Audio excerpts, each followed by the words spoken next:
Good evening, everyone. My name is Jasper Dent, and I'm the event coordinator here at McNally Robinson in Saskatoon. Thank you for joining us both in person and online this evening. This event is being held on Treaty 6 territory. This is the land of the Cree, Dene, Saulteaux, Dakota, Nakota, and Lakota, and the homeland of the Métis. It is my pleasure to introduce Courtney Bates-Hardy launching Anatomical Venus tonight. Thank you to Courtney for being here and to Radiant Press for working with us to create this event. First, however, I'm going to invite our special guest for the evening, D. Hobsbawn-Smith, up. D. Hobsbawn-Smith is Saskatchewan's 10th Poet Laureate. She's a chef, journalist, and multidisciplinary author of 10 books, most recently among the Untamed collection of poetry, and winner of Sask Book Award's 2024 Poetry Award. She has served as a mentor, editor, as Saskatoon Public Library's 35th Writer-in-Residence, and as leader of Slow Food Calgary and then Slow Food Saskatoon. She's currently completing an essay collection and writing new poetry. Will we hear any of it tonight? We're about to find out. Everyone, please welcome D. Hobsbawn-Smith.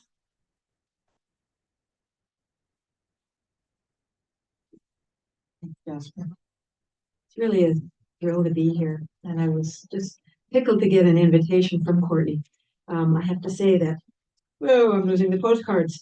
I got to read it. I got Anatomical Venus before it was actually out because I was reading about 6 Saskatchewan poets looking for good quotes for the poetry project that I did for the entire month of April. And Courtney said, yes, of course, you can read Anatomical Venus. So I got to read it stem to stern in advance. So you're going to love it. It's brilliant work. So thank you for coming, everybody who's here. I appreciate having an audience. And I am going to read new work and one thing that's been in a magazine, but not yet in a book. The new work originates with a collaborative project that I'm working on with my partner, Dave Margocius, who's also a novelist and poet.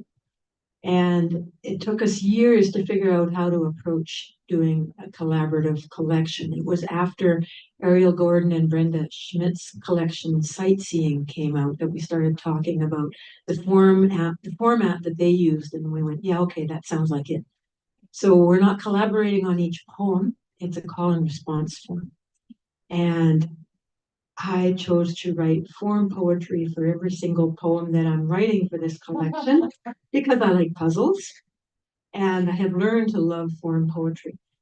So each poem has some kind of a link to the one that immediately precedes it. So there's some beautiful thematic things happening. And we're up to number 83. We started in the beginning of January. We're up to number 83. So I'm thrilled to be reading several from it.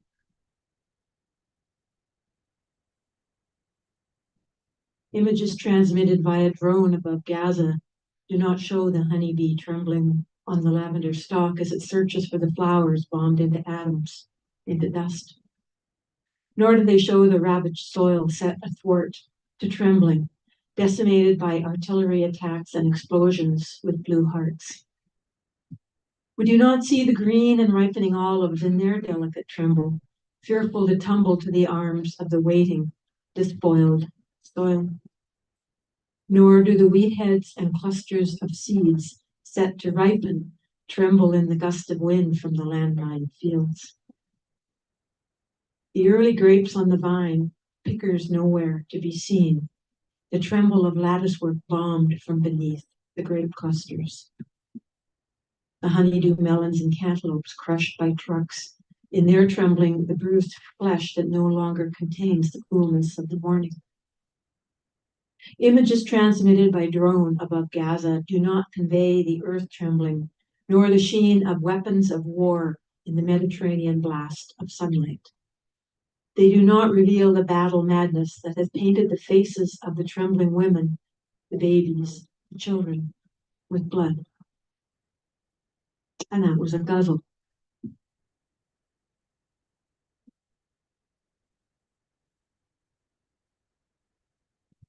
This next poem is in the form of a palindrome, which winds up lines, as many as you want to write, and then stops and unwinds them all in the opposite direction. And when they work, palindromes change the meaning because of the change in the juxtaposition of the words and phrases, and a change in punctuation if you need it. So by the time you get to the end, something has happened other than what you thought was happening in the first half. So this is the palindrome called coyote. A grizzled coyote trots across your yard. You rose early, witness to the morning's blue light, still shaking from last night's dream, even though the images are forgotten. A coffin, a grave maybe. The coyote waits within the depth of snow. Besides, he cannot bound the barn cats, no matter, but his age, not an issue. How hard the panicked cats launch themselves from death, waiting in the deep snow. Chronic pain keeps your husband awake at night, shoulder aches, uneasiness gnawing at your energy while you rise early, as if to compensate. You know loss of muscle mass and strength are old dogs not to be denied, but still you run, hold yoga poses, lift weights, no chiding. He knows his frailty and his limits, but you wonder about that wilding lurking, whether its arrival is an opening between the worlds, the doorway you sense but cannot see. The doorway you sense but cannot see, its arrival an opening between the worlds. But you wonder about that wilding lurking, whether he knows his frailty and his limits. You run, hold yoga poses, lift weights, no chiding. Loss of muscle mass and strength are old dogs not to be denied, but still you rise early as if to compensate. You know uneasiness, gnawing at your energy while your husband wakes at night, shoulder aches from death waiting in the deep snow. Chronic pain keeps his age an issue. How hard the panicked cats launch themselves. He can outbound the barn cats, no matter, but the coyote waits within the depths of snow. Besides, the images are forgotten. A coffin, a grave maybe. Shaking from last night's dream, even though you rose early, witness to the morning's blue light. Still, the grizzled coyote trots across your yard. It'll work.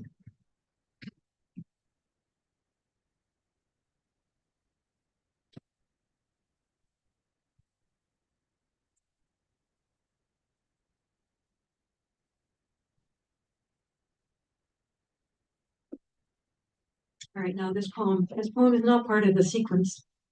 It's not from the collection Dave and I are working on. It appeared in the new quarterly in fall 2017. I have not yet found a collection to place it in. So it's called Oranges and Pomegranates. And I wrote this 2016 while I was finishing as writer in residence at the Saskatoon Public Library, and was parking on this side of the river and then walking across the Broadway Bridge to that side of the river to the downtown library. And at the same time, the traffic bridge immediately west was being knocked down and rebuilt. And this is dedicated to the 25,000, the first Syrian arrivals from Syria. So oranges and pomegranates. The moon looks smaller here, distant. In Damascus, it hung like an orange in her father's orchard, waiting to be plucked. In the Lebanese camp on the sand dunes beside the sea, where children and sailors have drowned for millennia, the moon was a pomegranate, red with blood. In the Saskatoon restaurant, as she scoops up her lentils and rice with her hand and bits of flatbread, familiar food she cooked every day back at home. A fair-haired woman smiles at her, the only other person eating with her hands, and the scent of orange blossom hangs like a new moon between them. Walking the Broadway Bridge, baby in her arms, Upriver, she sees what can also be seen in Syria. A broken bridge on two cement pillars, cut off from both shores, caught midstream, reduced to disembodied arc and linkage, little left to suggest a bridge. At home, when spring unfurls, orange blossoms might still hang over the fence of her father's orchard, drifting their prayer amid the rubble. But here, winter has dominion. Spring, a distant country where oranges and pomegranates no longer bloom. But the bridge slowly takes shape, rebinding the riverbanks. And in the orchards, cherries and apples will thrive, red as pomegranates.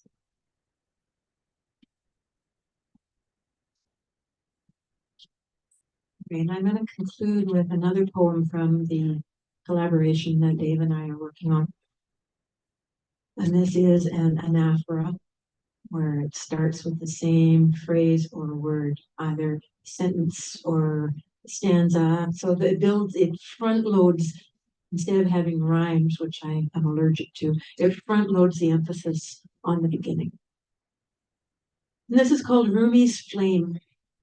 And it opens with an epigraph from a poem called An Egypt That Doesn't Exist, that was written by Rumi back in 12th century, 13th century. And Rumi wrote, I want to say words that flame as I say them. If I was the poet of fire, of bread ever renewing, hunger would run from the fields and markets with joyful children in sweet pursuit. If I was the poet of love, of appetite unceasing, wars would have no dominion over human bodies.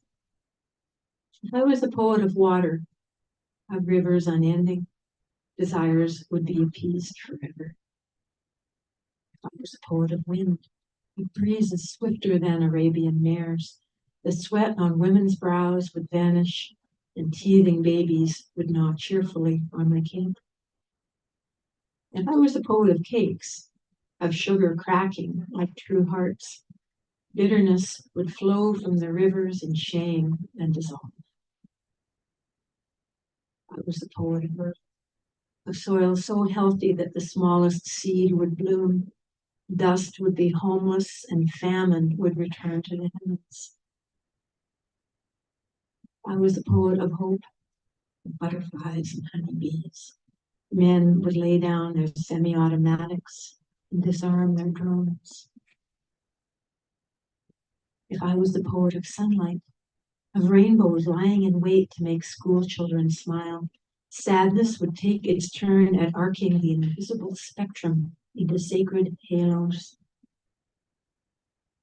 If I was the poet of rain, of monsoons and torrents and Scotch mists, fir trees would resemble bamboo, oak trees would grow like rice in the fields of women, and truth would blossom from the air like orchids. If I was a poet of generosity, of the overflowing larder, warriors would bring their long tables to the desert's oasis and brew coffee together in harmony. If I was a poet of lies, of half-truths and dissembling, politicians would hide their faces and depart. If I was the poet of truth, of Rumi's flaming words, wars would still not end, nor hunger ease, nor lying cease. Or do not poets already see and speak the world in their own truth? And are not the evils of the world of men still laying waste to our women and children? How then shall we relight the flame of truth and speak words of fire? Thank you.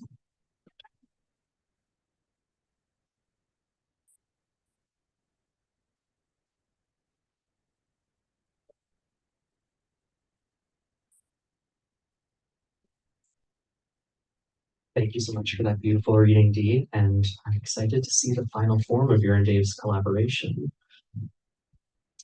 Next, I would like to introduce Courtney Bates-Hardy.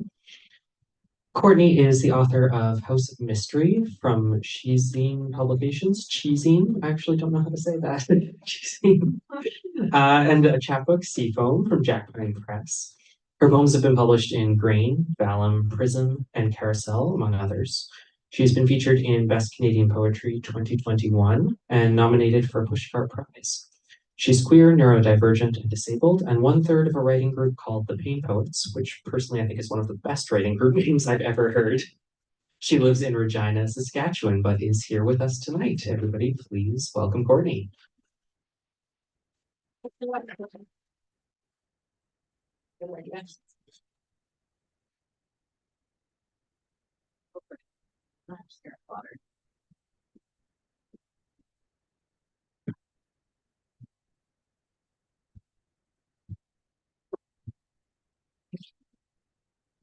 Yeah. Hello, everyone, in person and online. Thank you for being here. And thank you, Dee, for that lovely reading. I love that last poem so much. I just enjoy hearing it every time.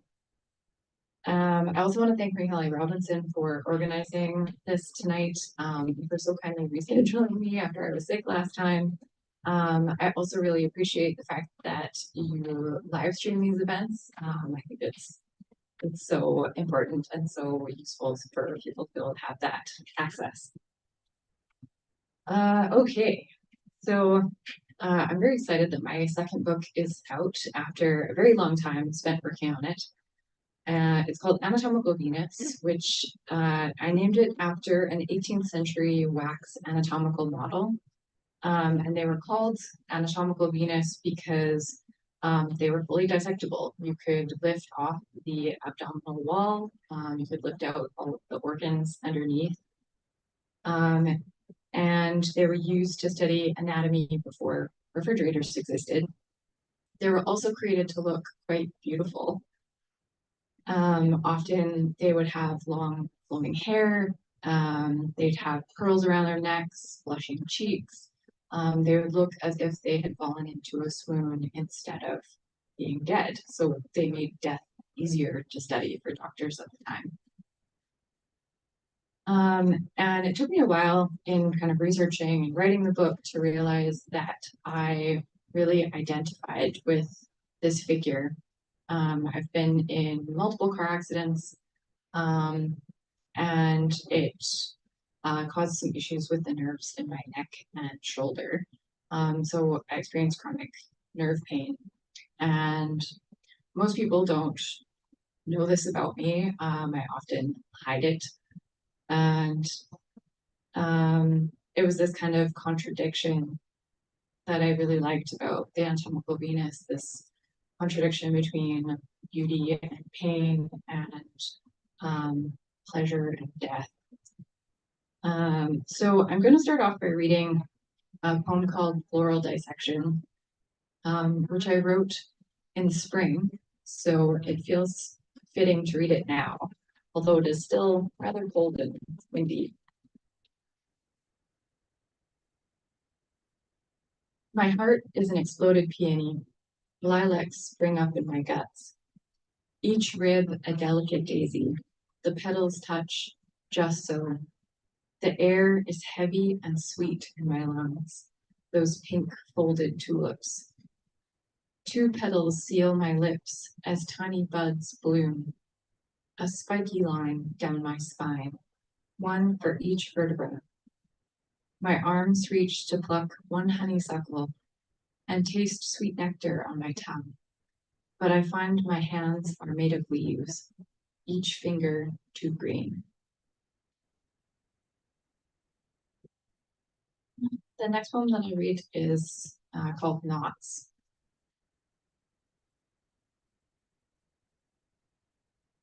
What would it feel like to write all of the knots from my shoulders? Trace my pen from stem to sternum, slip my nib into my skin, and pare down to the poem. If I could peel my skull like an apple to the core, could I pare parchment from my flesh? I want to crack open the occipital bone for the pink of it, suck the meat from the bones, lie satisfied and spent, and open like an egg. Instead, the metaphor is lost. I poke each knot with my pen. The ink dies on my skin, and the knots have tied up my fingers. This next poem was written after a piece of anatomical art called Anatomical Angel. So if you're curious what that painting looks like, you could Google Anatomical Angel and it should come up.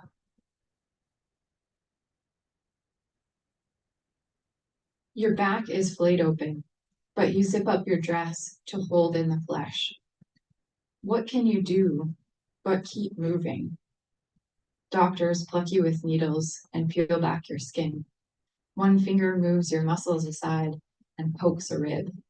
The other plays percussion on your spine. You wake in the morning and feel the ghosts of pain. Tendons snap as you stretch. When you open your eyes, they bend over you again and ask you to twist to the side. Each time meant to be the last, they hold their needles aloft and begin to stitch up your back.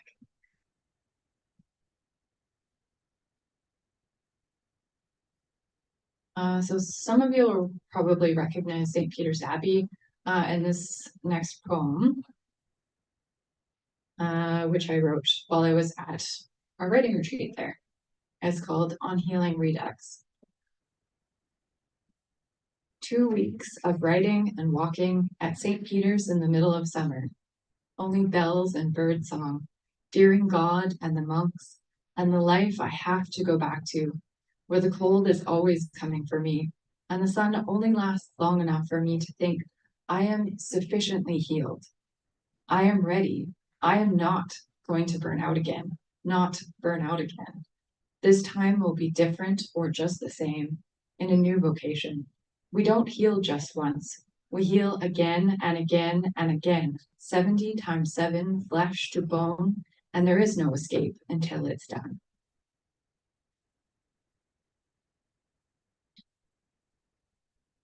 This next poem I actually wrote after reading a manual about surgical thread and different kinds of sutures that are used in surgery.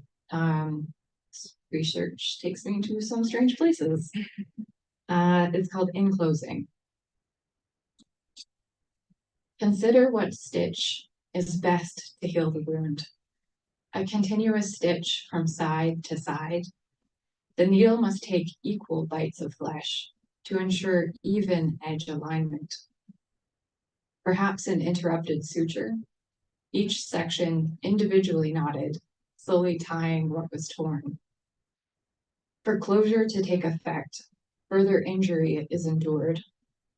We must consider whether to close all at once or one layer at a time, whether it is better to knit the flesh or move from peritoneum to fascia, muscle to dermis. Do we allow the stitches to dissolve or leave them buried in deep tissue? What threads do we pick up and which do we leave behind? Synthetic or natural, silk or linen, animal tendon stretched and sterile, or wire, precious metals to make our wounds glitter? Which knot exerts enough pressure to hold the edges together without cutting deeper? There are some wounds that no surgeon's knot can heal. In those cases, we must cause no further harm. Sometimes we must leave a wound that has no visible scar.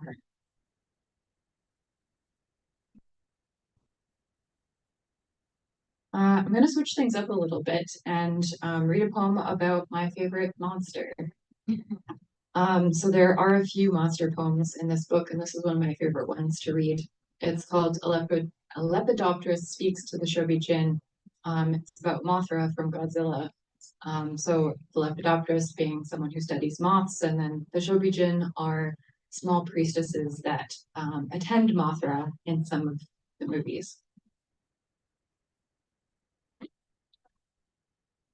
Small beauties, tell us of her glistening antenna. her piercing talons, her sparkling eyes. Tell us of her luminous wings, so bright they reflect the sun, their full span streaming veins of light. Small beauties, tell her of our wonder. We who sing her song, let her teach us. Teach us to dissolve every cell in our bodies. Return to primordial ooze, that we may remake ourselves as we want to be. Teach us the magic of metamorphosis, to create our own bodies, reshape our minds. We have always been here, cocooned, and finally winged imago. Teach us, Mothra, teach us to fly.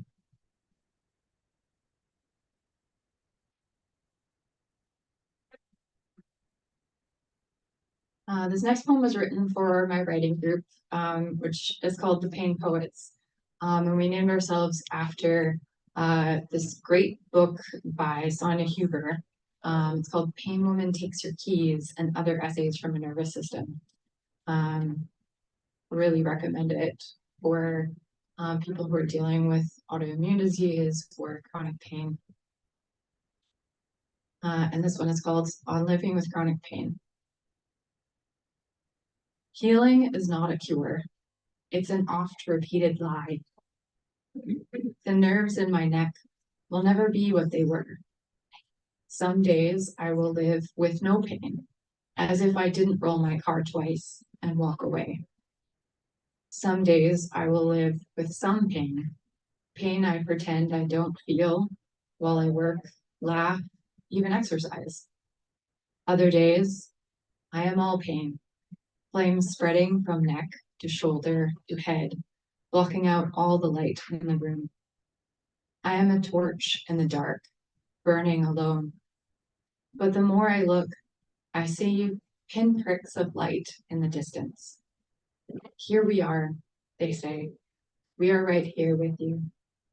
They open their arms, and we rise to meet the day. I've got 2 more poems to read. The second to last one also feels appropriate for spring. It's called The Body Learns to Protect Itself. What if I grew a garden in my bones? One that shows my neck how to sway like prairie grass, not to tense in a strong wind or a little rain. One with orchids in my lungs that let my body breathe as they bloom. One with chamomile in my veins to soothe the flames under my skin. One with succulents nestled in my gut, a flourishing oasis in a desert of pain. This garden unfurls vines along my skin, reminding my shoulders not to rise, but to rest. And the last one that I will read tonight was written for someone very special who traveled with me today, my girlfriend Dane. It's called Pain Women, and again pulls from the book by Sonia Huber. It opens with an epigraph from her that says, "Pain demands that you make eye contact with it, and then sit utterly still." I am looking at pain, my world brittle-edged and bright, my body a meditation on shards, thoughts incandescent and ecstatic. In this fluorescent world, it's your hands that turn off the light, your hands in the dark, reminding me of what is still soft in this world. Your skin, this blanket, this space tucked under your chin. Your hands on my head, closing my eyes, your fingers in my hair, gently tugging the ache from its place. We float in the night, voices rising and falling, as the pain ebbs and flows through me, until finally it looks away. I open my eyes, and your eyes meet mine. Thank you, everyone.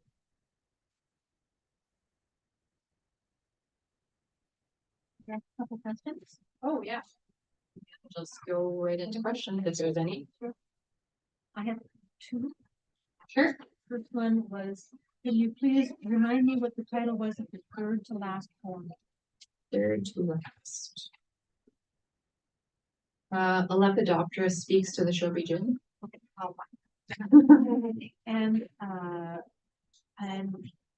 it makes sense to me that you incorporated monsters into this collection. So can you just talk a little bit about the thought process behind that when your body were working on healing and you were thinking about monsters as well as gorgeous, beautiful, and it's a great like I think there's something about going through both chronic pain and also when your body does something and you don't understand why. Like it took me 10 years to accept that I experienced chronic pain and that it wasn't something that was going to go away. And so I had to learn to like accept that as part of myself rather than try and treat it as something apart. And part of that is like accepting the monstrous within yourself, accepting the horrifying, accepting the things that scare you. And so often that gets represented by monsters in pop culture. And I've always had such a soft spot for monsters. And so it felt fitting to kind of bring them together. monsters do not include big outside. I actually, the poems that I ended up taking out of the collection that were monster poems were all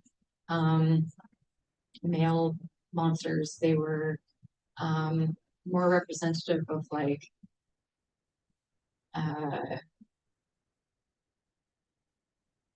real figures in politics in particular, who do monstrous things every day, and that just didn't seem to fit within this collection. So I don't know what I'll end up doing with those. Maybe. When did you first discover like pop culture would play a role in your writings and impact you in your life? Like had a significant impact in your life? So I did an English degree in university, and it wasn't until my third year of university I took a fairy tales class, and that was really eye-opening to me. I didn't realize that like I don't know why, but I didn't realize that I could study something that I loved, which sounds kind of silly. But that opened this avenue up to me of like, okay, I can look at fairy tales, I can look at myths, I can look at all the like weird things that I find fascinating, and a lot of that is pop culture. But it was the fairy tales class that kind of validated that like you can do this. Were you always attracted to monsters, like as a child? I read a lot of fairy tales growing up. I was actually quite scared of monsters and horror movies when I was young, and that was something that like I sort of learned to love and also like built up more tolerance to, I guess. But it was the fairy tales that provided that kind of pathway because fairy tales have a lot of horror and a lot of monsters.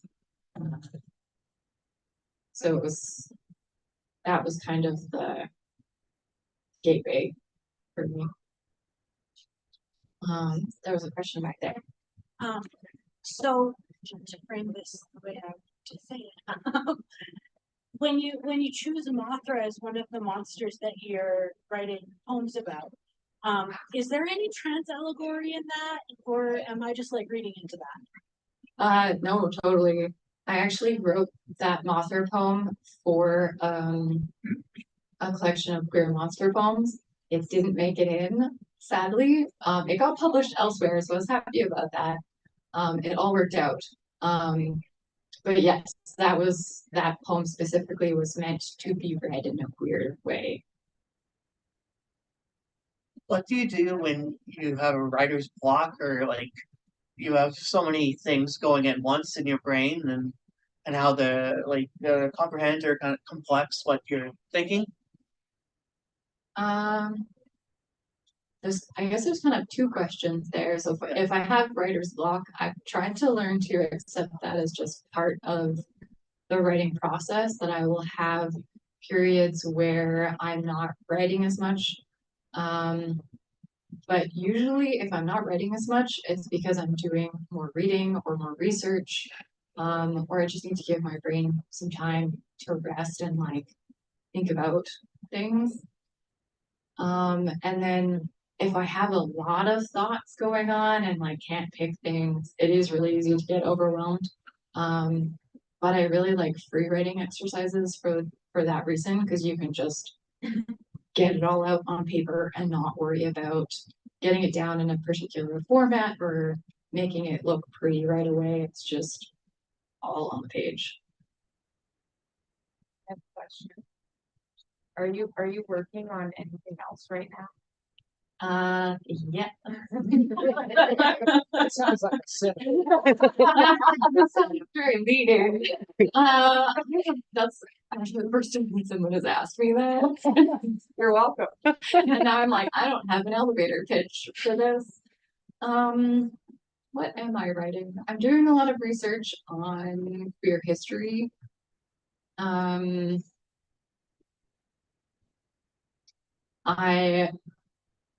I also feel silly saying what it might be about, because I originally thought that this whole collection was going to be a collection of monster poems, and it is they're in there, but it's not fully that. So I really don't know where this is going to go. Very inspired by queer history right now, and I just read excerpts from a burned letter, which I really enjoyed and appreciated.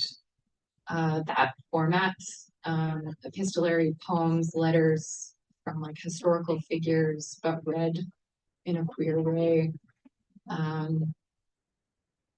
So I'm still at the beginning of like figuring out what it's gonna be.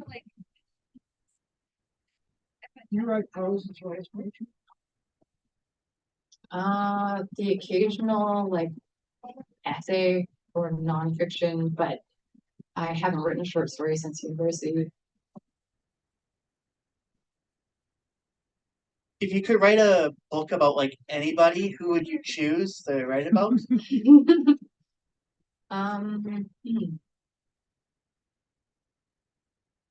There's a lot of really neat historical figures that I'm writing about, and what I'm discovering is that I'm so fascinated by so many of them that I think I'm going to end up writing about a whole bunch of them. I don't think I could choose just one. But you give me a couple, like So I've been reading about Anne Lister, which a lot of people would know from Gentleman Jack. I've been reading about Radcliffe Hall.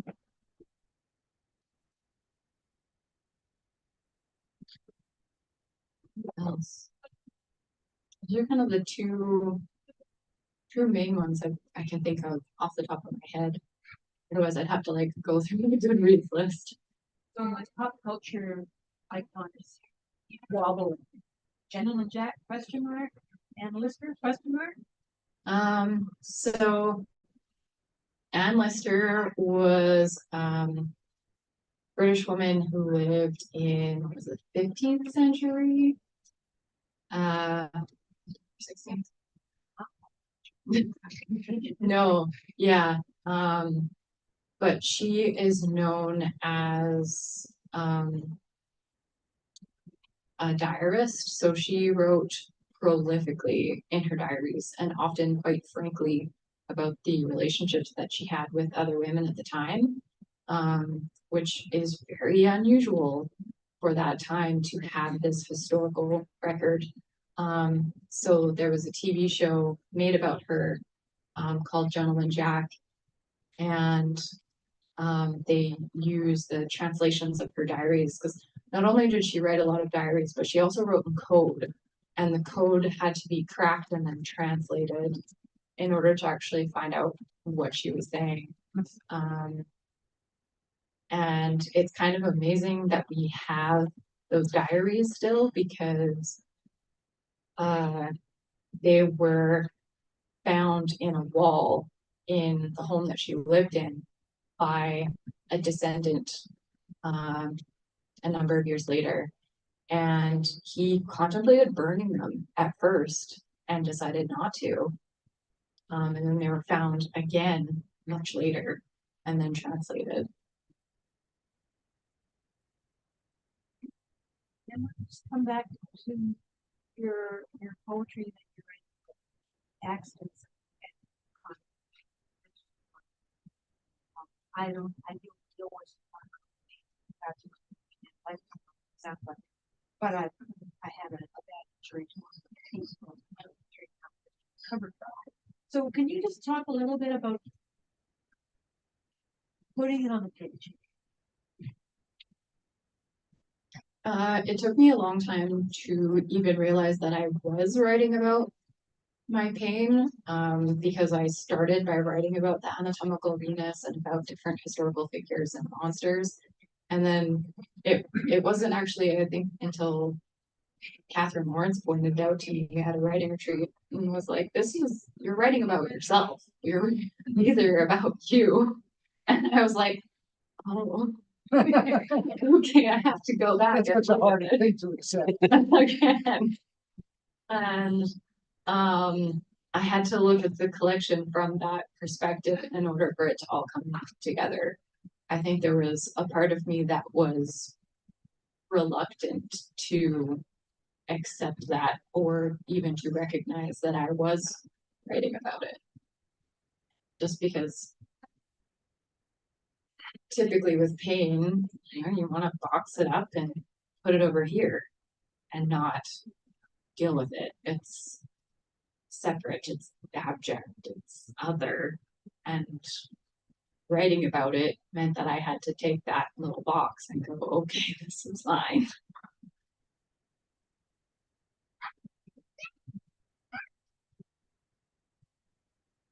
Like, it's probably good. Sounds good. Thank you again, everyone. Thank you.